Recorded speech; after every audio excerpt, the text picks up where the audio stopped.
I will never fly SAS again after this business class trip from Los Angeles to Copenhagen on the A330. I already named Scandinavian Airlines the worst airline of last year, so expectations were at an all-time low. Plus, you'll see me do something incredibly stupid today on Markus Travels. The flight time from Los Angeles to Copenhagen was scheduled for 11 hours. This is the second of 2 videos about this trip.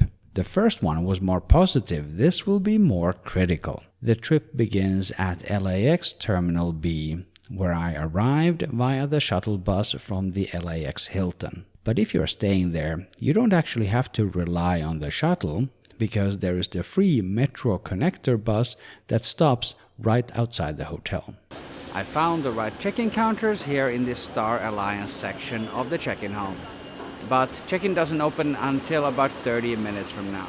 It's been about 5 years since I've been to Los Angeles International. I remember the domestic departures area as a completely miserable place. You know, your typical US airports from the 70s with low ceilings and no sunlight. But the check-in area here in the international terminal looks alright. They do have natural light. They even have some food outlets here. This was above my expectations on LAX. I checked in 1 bag at the business class counter of SAS. I checked in at the counter, but I have bad news.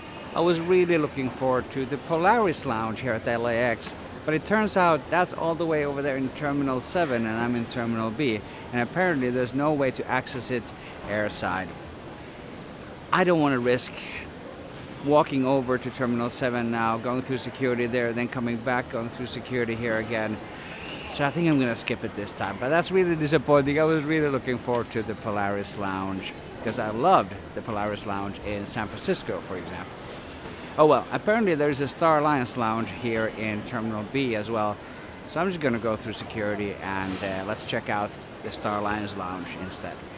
The security check at TSA was super quick. I didn't really see any kind of priority line, but it didn't matter because I was through the security checkpoint in a matter of minutes. Once again, super impressed. Well, about that lounge, I'm about to do something stupid for content. If you want to skip ahead to that Star Alliance Lounge or to the meal or the bed, use the chapter markings on the timeline. After security, I spotted a sign towards Terminal 7. That's where the United Polaris Lounge is. So I had to take a look. But this is not a smart decision. You have been warned. The information I got from the check-in agent was incorrect. You can walk airside to Terminal 7, but it's a long walk. And you have to walk.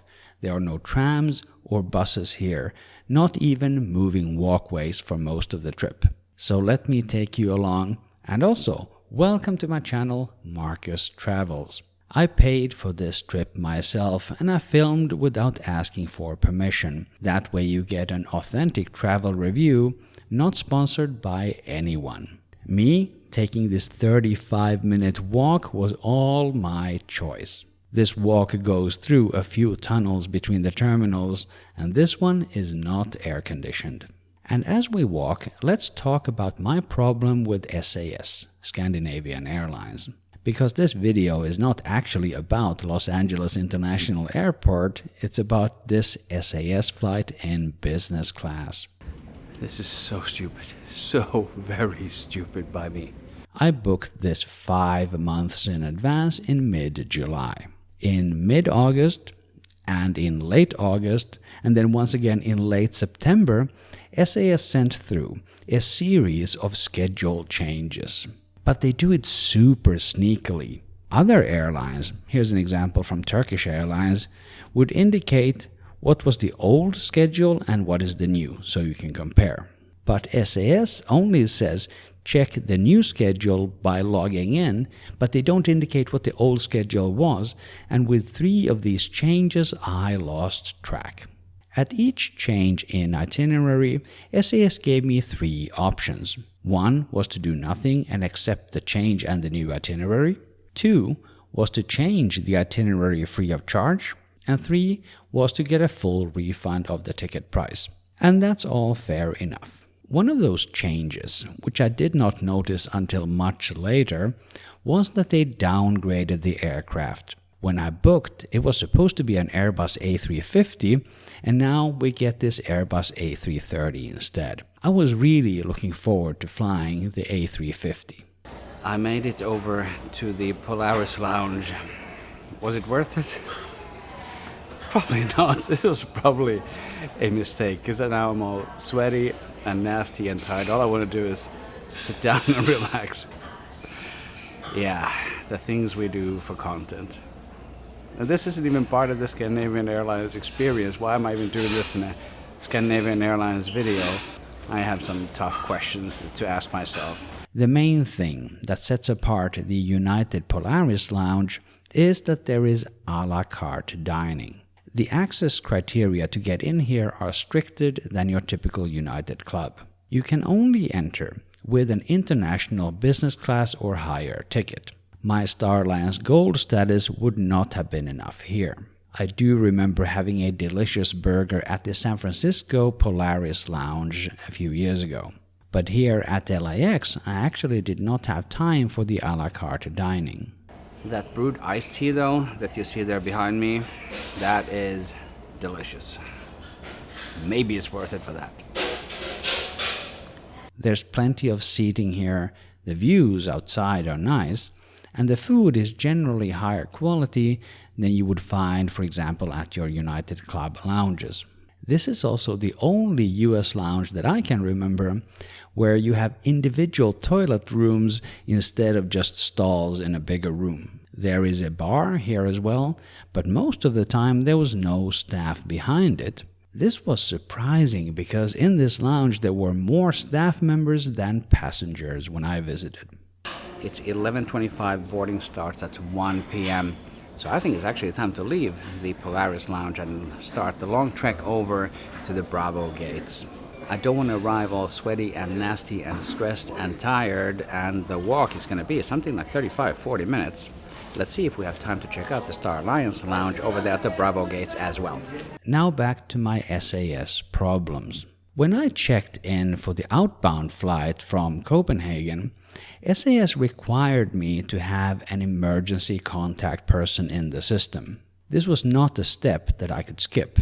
And this is not very inclusive behavior. Not everyone has somebody in their lives that can be considered an emergency contact. Scandinavia, as a region and as a culture, is generally open to different lifestyle choices, and this policy surprised me. I'm ready to go back through this non-air-conditioned tunnel of hell. The lady at the Polaris Lounge told me that apparently there will be some kind of connection service available in 2025. How that is not already the case in the world's richest country is beyond me. I just had a shower before I checked out of the hotel, and now I feel like I already need one, all thanks to this non-air-conditioned misery tunnel. This part of Terminal 4 here at LAX reminds me a bit of Chicago O'Hare. For the next clip, here's a quick headphone warning. It's gonna get loud. There is a deafening alarm sounding here, but nobody seems to care. Gotta love American airports. After 35 minutes of walking from Terminal 7, I enter the Star Alliance Lounge at Terminal B. Would I recommend that you trek over to the Polaris Lounge? No, absolutely not. This was a dumb thing to do. Especially since this Star Alliance Lounge is actually quite nice. At least according to Skytrax. If you know, you know. No, it actually is. It's a nice lounge. Welcome to... Okay, yeah, there's too much noise. I get it, it's the airport.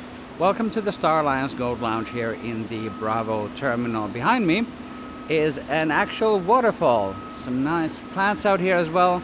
And on this side, there's a real live fire. There's actually multiple little fire pits all over this balcony area. Hey, that is very cool. That outdoor terrace is really impressive. And there was like nobody out there when I visited. More importantly for my immediate situation, the lounge also has shower suites. All that walking has sure worked up an appetite for a shower. I need one. The amenities in here are good. There's a dental kit and a shaving kit as well. These things are sometimes missing at other airport lounge showers. You also get plenty of towels. In the shower area, there's shampoo, conditioner, and body wash. My only complaint is that the suite is a bit dark. Luckily, I carry an LED video light with me. That feels much better. I'm back to my old self again. Let's go and check out the rest of the lounge. Close to the entrance, there's a little library corner. There's plenty of food in this lounge. Most of it is on the left side here. But in this right-hand corner, there's more choices, including soups and a ramen bar. There is also a great selection of drinks and plenty of different types of areas to sit in. And then there's the balcony bar. It is indoors, but above the central area of the B terminal. The gates spread out from here. Boarding time is in 10 minutes. Let's go to the gate and I will see you on board. The boarding area is bright with plenty of sunlight and high ceilings. This is not how I remember LAX. This is really nice. And look at this. The benches have cup holders.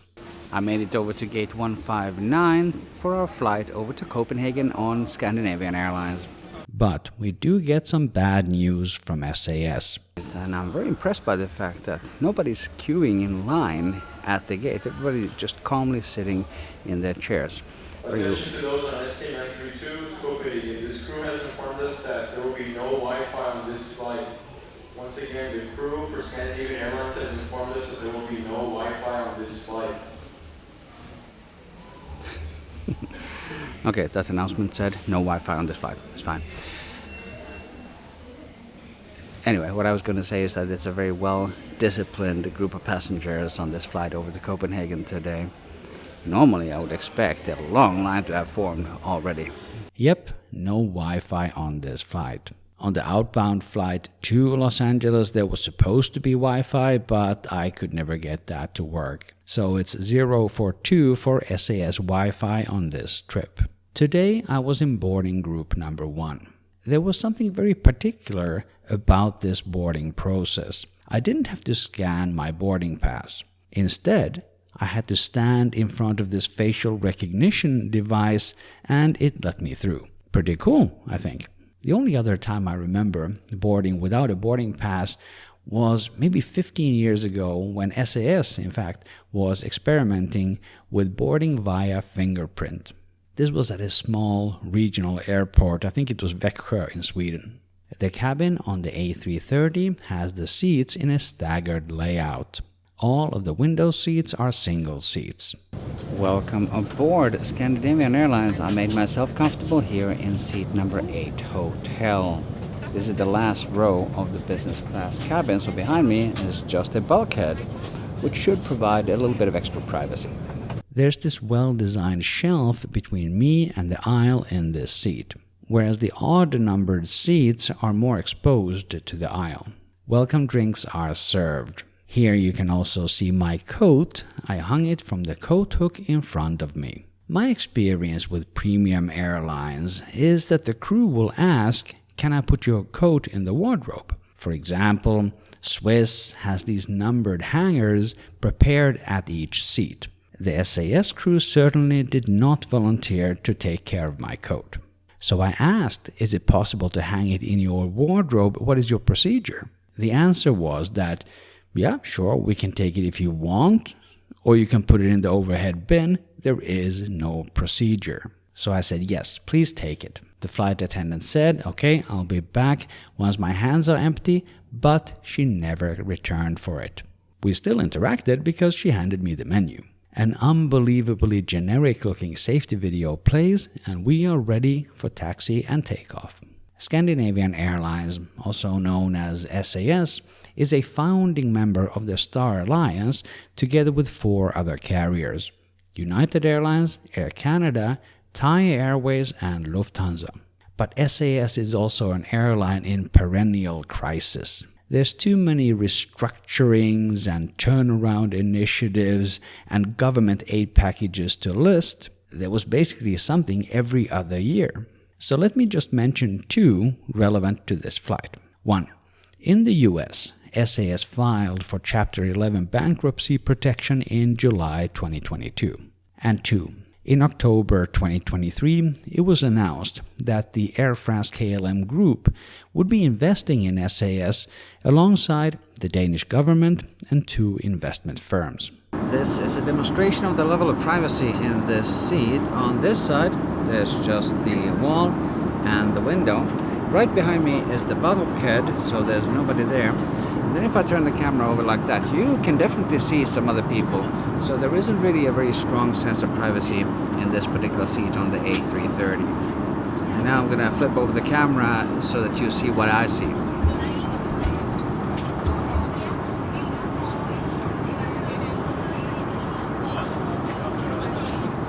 After takeoff, I ask a different member of the cabin crew to take my coat, and she puts it in a locker in the front of the cabin. This will become a problem later, don't worry. But first, food. The service begins with a nice hot towel with plenty of structure. The table deploys from the side and we get tablecloths. The view outside of the desert mountains is just mesmerizing. We get drinks and cashews, but it's difficult to focus on the food when the views are like this. My starter today is roasted lamb with assorted beets, Humboldt fog goat cheese, spinach and argan oil with a freshly prepared side salad. To understand how hard it is to not eat like an idiot when you're on video, it's almost impossible. Instead of a guy eating, let's look outside. On the standard menu, there was no vegetarian starter. This surprised me a lot because a lot of people in Scandinavia don't eat meat. My main course today was a pan-seared pink snapper with artichoke barigul, San Marzano tomato confit, and smoked eggplant puree. For dessert, I chose 2 things from the menu. First, the cheese platter. A Cabernet-soaked Purple Moon and Cypress Grove Bermuda Triangle cheese with green tomato marmalade from Hed Escalante, Sweden. And I got the Jenny's vanilla ice cream. The table has good range back and forth, but you cannot exit the seat while the table is deployed. Before dessert, everyone else in the cabin was asked if they wanted a coffee, and they got a cup for that, but I was not asked. Now let's have a closer look at some of the features of this business class seat. It is a good seat, keep that in mind, but it does have some bad design choices. The first one is this little control panel. The position is super awkward. It's behind me when I'm seated. The orientation of it is even worse. When it's horizontal like this, it's far from obvious what these buttons do. At least to me. What do you think? Are these labels clear? And it's confusing because they're rotated 90 degrees. That first button, it's clearly an eye in a ring, but only if you flip your head so that you're looking at it vertically. This is actually a wired remote. This was not obvious to me. I think remotes generally belong in front of you or to the side. Behind you is not a good place for a remote. Then we have this little light. What exactly is it supposed to light up? I'm going through the full range of motion of the light, and it points either at the table or it points at my thigh. What is this for? If it was a reading light, a much higher position would have been normal. There is also a universal power supply here, together with a headphone port and a USB power port. There is an additional USB port on the monitor. However, both of them are only USB-A. And here we come to another service issue on this flight. Long after takeoff, I asked the crew if the power supplies are supposed to be turned on. She said, no, there's no Wi-Fi. And I said, no, I'm not asking about Wi-Fi, I'm talking about these power outlets. I said they seem to be switched off. When they're on, there's a light that is supposed to come on. She said, yes, that light is supposed to turn blue. The correct color is actually green. She said that she would check, and a few minutes later she turned on the power supplies. There was just a lack of focus from this particular crew, and you will learn exactly why by the end of the video. Here's a quick look at the mood lights in the dark. This begins with the faint blue lights when the cabin is almost completely dimmed.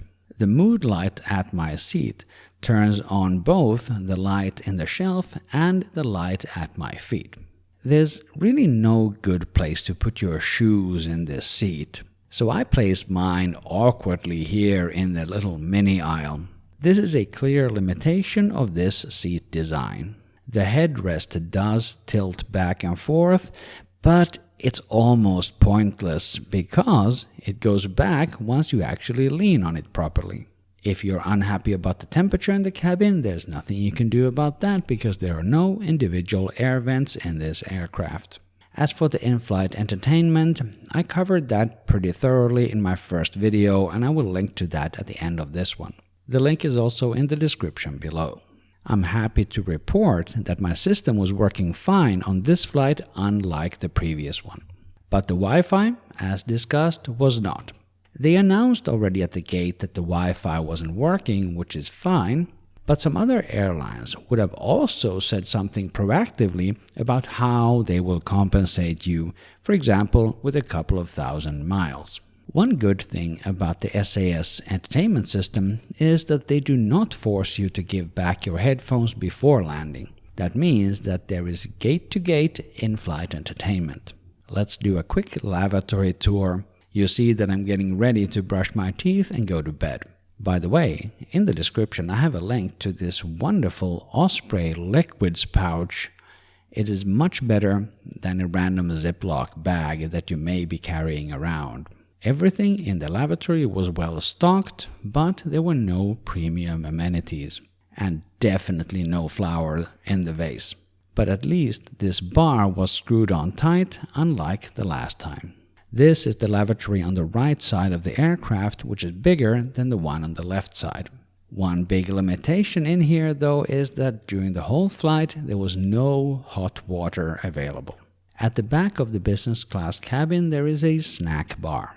Normally they have it stocked with cold drinks, but this time there was only a solitary room temperature Coke Zero here. I actually had to ask the crew for a cold one.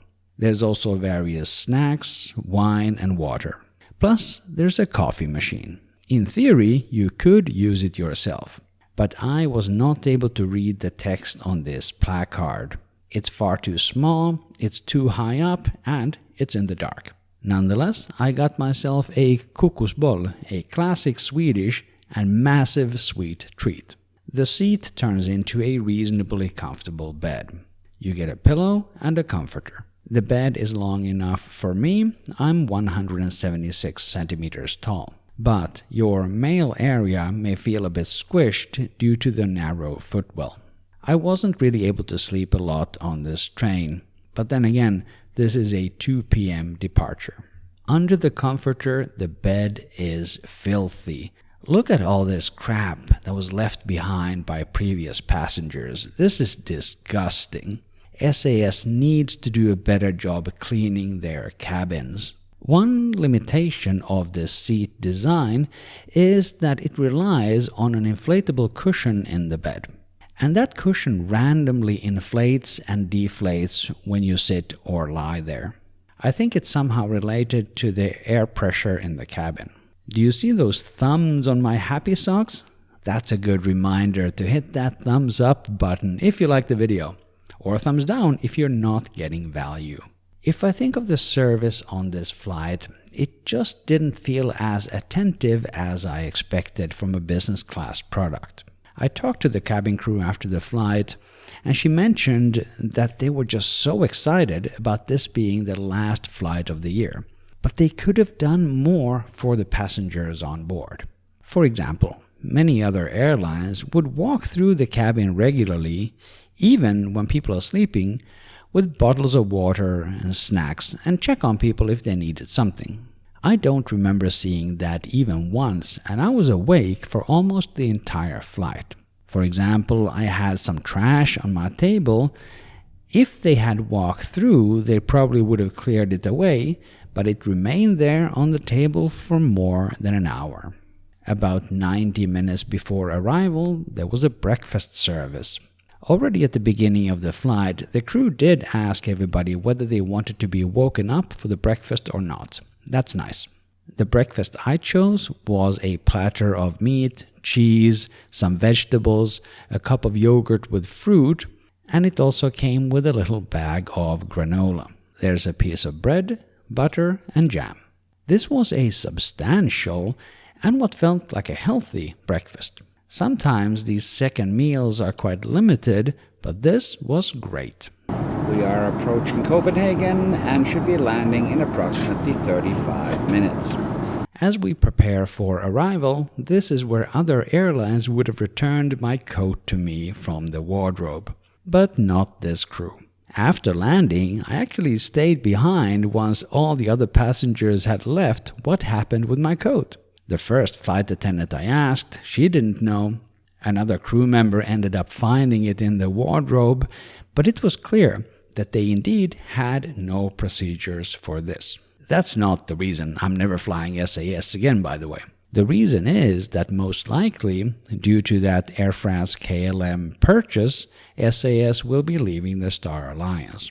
And I generally fly with carriers where I can benefit from my Star Gold status. I've had SkyTeam status before, but I'm not in a position to maintain status with multiple alliances at this time. So I really have nothing against SAS for the most part. This was a decent flight today. Welcome to Copenhagen Airport. We arrived more or less on time. It was a nice, comfortable flight. I was only able to sleep about 1 hour at the very beginning, but hey, I had movies to watch. From here, I'm going to transfer over to the Schengen area, go through passport control, and then I'm going to head over to the SAS Gold Lounge. From there, I'm going to grab a Swiss flight over to Zurich and back home. One of the strengths of Scandinavian Airlines is their hub at Copenhagen. It is one of my favorite airports in the world. It's so peaceful here. Copenhagen is such a lovely airport. Oh, and there's a replica of the Little Mermaid right here on my right-hand side.